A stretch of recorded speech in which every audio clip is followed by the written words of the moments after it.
मैं पूछती तुम ब्राह्मण हो, मराठी हो या भैया हो, जात यानी जात।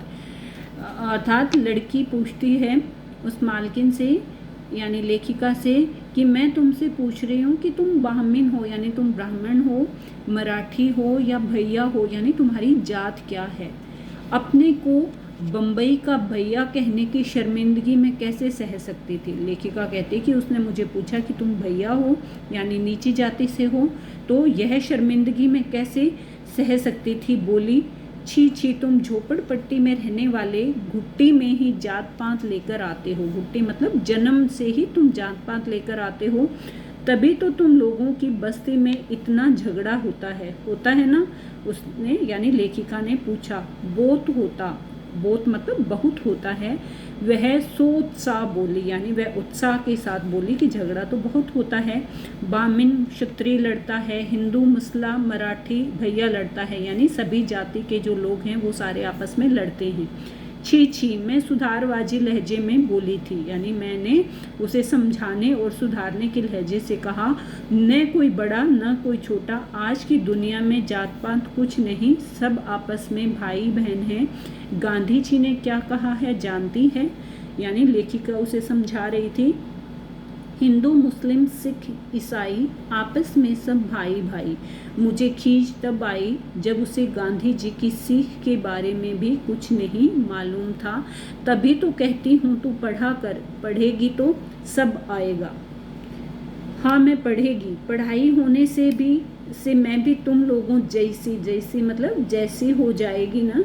उसने इतने विश्वास के साथ यह बात कही थी कि मैं खींच से भरी निरुत्तर हो गई थी। यानी पहले तो मुझे खींच आ रही थी कि वह जात पात की बात कर रही है, लेकिन उसने इतने विश्वास के साथ कहा कि मैं पढ़ते ही तुम्हारे जैसी हो जाऊंगी ना। तो लेखिका कहती कि मेरे पास इस बात का कोई उत्तर नहीं था। 2-4 दिन बाद ही एक दिन बच्चों की किताबें रैक पर सजाते सजाते वह नन्ही मोना की रंगीन कहानी की किताब के चिकने चमकीले पृष्ठों पर हाथ फेरने लगी थी। यानी लेखिका की बेटी की कोई बुक थी, वह उस पर हाथ फेरने लगी। मोना तीखी आवाज में चीखी थी, मम्मी देखो, ये मैले कुचैले हाथों से मेरी सिंड्रेला वाली बुक गंदी कर रही है। यानी लेखिका की बेटी चीखने लगी। मैंने मोना को समझाया कि तुम्हें गरीबों के प्रति उदार होना चाहिए यानी सॉफ्ट नेचर रखना चाहिए। फिर मैं उसे समझाकर कहा कि चूंकि ये किताबें विदेशी हैं यानी फ़ॉरेन से आई हैं, काफ़ी महंगी हैं, इसलिए इनके चिकने रंगीन पृष्ठों यानी पेजेस को पर अपनी मैली खुरदरी उंगलियां नहीं फिरानी चाहिए। यानी लेखिका उसे समझाती है कि ये किताबें काफ़ी महंगी हैं, तो तुम अपनी खुरदरी उंगलियों को इनके ऊपर मत फिराया करो।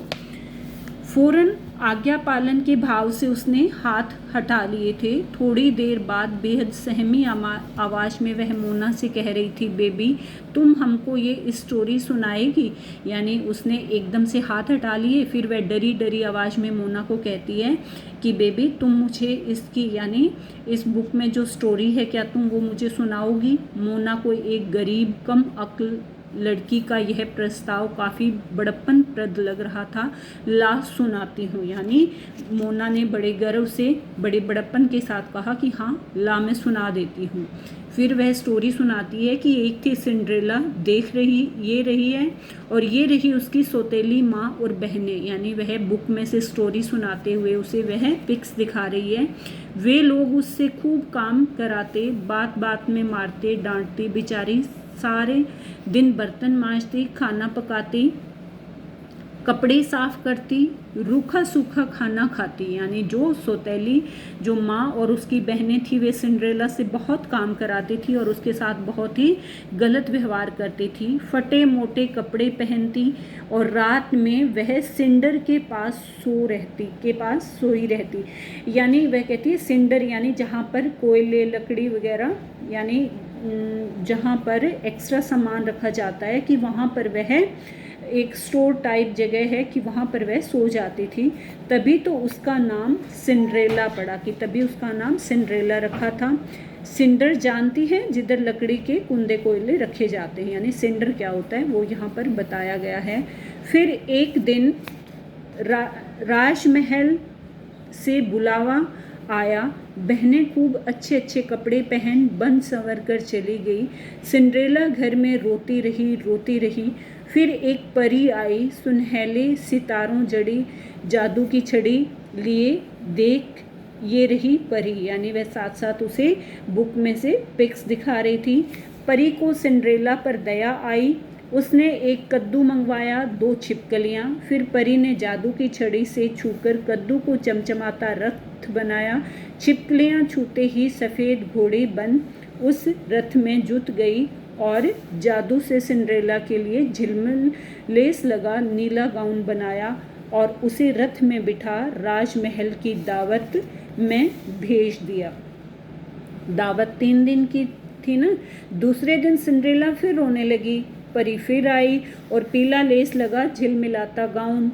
तीसरे दिन भी परी आई और सिंड्रेला के मोटे खुरदरे कपड़े जादू की छड़ी से छूकर गुलाबी चमचमाता गाउन बना दिया। सुनते सुनते वह तन्मय सी फिर से अपनी खुरदरी उंगलियां किताब पर बने सिंड्रेला के गुलाबी गाउन पर फेरने लगी। तन्मय यानी किसी चीज़ में खो जाना, यानी वह जो छोटी बच्ची थी, जो नौकरानी थी, वह उस स्टोरी में इतना खो गई थी कि वह अपनी खुरदरी उंगलियों को फिर से उस बुक पर हाथ फेरने लगी। मोना ने फिर टोक कर डांटा था, यानी मोना ने फिर उसे टोका कि तुम इस बुक को हाथ मत लगाओ।